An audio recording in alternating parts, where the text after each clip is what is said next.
Magandang araw mga kalutong, hindi ako si Mon pero marunong ako maglechon. Ako nga pala si Johnson, tulad ni Mon, tamad ako pero may pangarap. Kaya tara, samahan niyo ako. Nagririkado ako ngayon ng belly para kung sakaling may order ay may mahuhugot tayo. Ang mahirap lang naman sa pagririkado ng belly ay ang pagtali nito. May time pa na sobrang dami ng order, nagkakasugat-sugat yung kamay ko.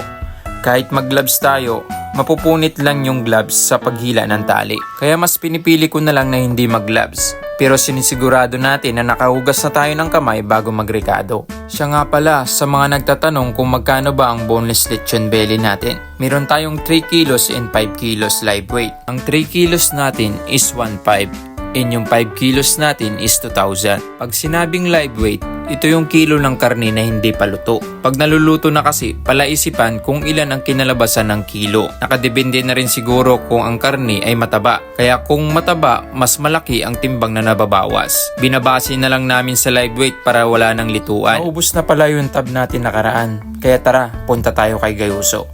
Nagpapasalamat pa rin ako kasi madami nag-order sa atin nakaraan. At ngayon lalong dumami pa. Salamat sa Diyos sa pag-support nyo sa small business namin mga kalutong. Napadaan na lang din tayo sa palengke, bibili na ako ng paborito ko. Sino rin ba yung katulad ko dyan? Nasarap na sarap sa ukoy. Lalong-lalo na kung babad na babad sa suka. Yummy! May energy na tayo. Huhugas na naman tayo ng maskara. Nag-i-stock na ako para hindi na ako problema sa supply. Ang mahirap kasi sa maskara, dapat madaling araw pa lang nasa palengke ka na. Karamihan kasi, unang nauubos ang ulo. Kaya kung bibili ka ng 8 AM ng umaga, swerte mo kung may matatnan ka pa. Dati ganyan ang ginagawa ko. Pero ngayon, nag-order na lang ako kay Pumar dahil magandang klase ng baboy ang kinakatay niya. Maghihintay na lang ako dito na mag-deliver sa lechonan. Kaya kung bibili kayo ng maskara o ulo, agahan nyo para may madatnan pa kayo. Umaga na naman, maaga tayo nagising para maisalang na ang mga karne. Bawat isa may ginagawa. Busy sa pagtatrabaho. May mga kanya-kanyang tuka. May mga nagwawalis, nagpapadingas. Siyempre tayo, busy na naman para i-prepare yung mga kakailanganin natin. Yung dalawa, si Tiny at si Small, busy na rin tuhugin yung buo. Mga galing magtuhog yan eh. Patawa-tawa pa. Nagpahabol ako ng karne kay Pumar dahil madami rin nagpahabol mag-order. Nadubli ang order natin ngayon. Kaya nasa 10 ulo o maskara ang lilitsyonin natin. Sa langan time na, super sakit ng likod ko tuwing binubuhat yan. Pero kailangan tiisin. Balang araw, kung luluubin ng Diyos, sana dumami ang tauhan natin para mas madami tayong matulungan. May mga nagtatanong kung si Tiny at si Small ay nag-aaral pa ba?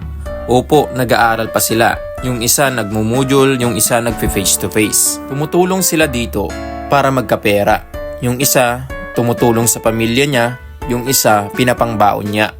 Para hindi na sila hihingi ng hihingi sa magulang nila. Tuwang-tuwa pa si Tiny dyan, no?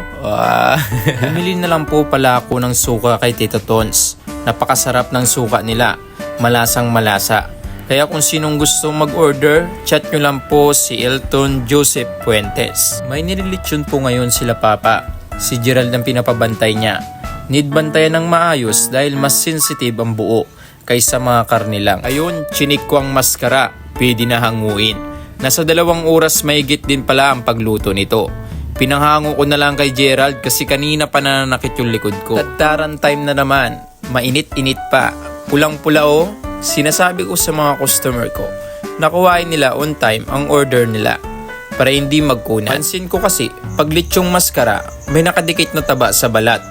Ito yung bumabasa sa balat kaya madali siyang kumunat. 3 or 4 hours kumukunat na siya. Hindi tulad sa lechon belly. Naiiwalay ang taba sa laman kaya tumatagal ng gusto ang lutong nito. Base lang po yan sa observation ko. Kaya pag sinabi ko na 11:30 AM ang pick up, huwag nyo na pong pahapunin. Para malutong pa ang balat na hinahanap-hanap ng lahat. Balat pa lang panalo na. Ingat lang po mga kalutong. Tangalian ang pick up natin. Baka may ma-high blood po sa inyo. Kaya hinay-hinay lang po sa pagkain. Bakit kaya ganun ang mga Pilipino, no? Pag sinabing lechon, hindi talaga dapat mawala sa handaan. Lalo na pag magarbo ang handaan. Tulad ng kasal, debut, birthday, o kahit wala naman sigurong handaan.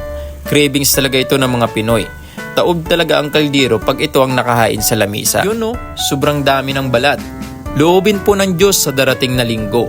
Meron po tayong pa-order ulit. Walang sumubra ngayon, kaya may mga natanggihan tayo na kakachat lang. Kaya kung gusto mo kumain ng lechon sa linggo, pa-reserve na mga kalutong. Kung may mga darating kayo na okasyon, meron po kaming boneless lechon belly, lechong ulo at lechong buo. Pwede nyo po kami i-chat sa Facebook or mag-book-in na lang po kayo dito.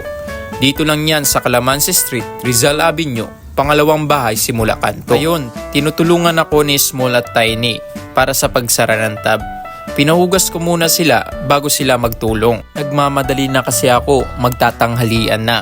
Madami nang kukuha ng order nila. Maraming salamat po mga kalutong sa walang sawang pagsuporta sa small business namin. Samahan niyo po ako sa journey ko, kung mapapalugo ko ba ito. Pangarap ko magkaroon ng pesto sa Nara. Kung loobin ng Diyos, sa iwi sana. Actually, parang nilalagnat ako ngayon. Pero tuloy lang. Kaya pansin nyo, malat ang busis ko. Kahit nakakapagod, at least wala tayong niluluko na tao sa negosyo na to. Sige mga kalutong, hanggang dito na lang. Salamat po sa 40 tabs sold out ngayon. Hindi ko akalain na doble pa ang benta. Salamat po sa Diyos.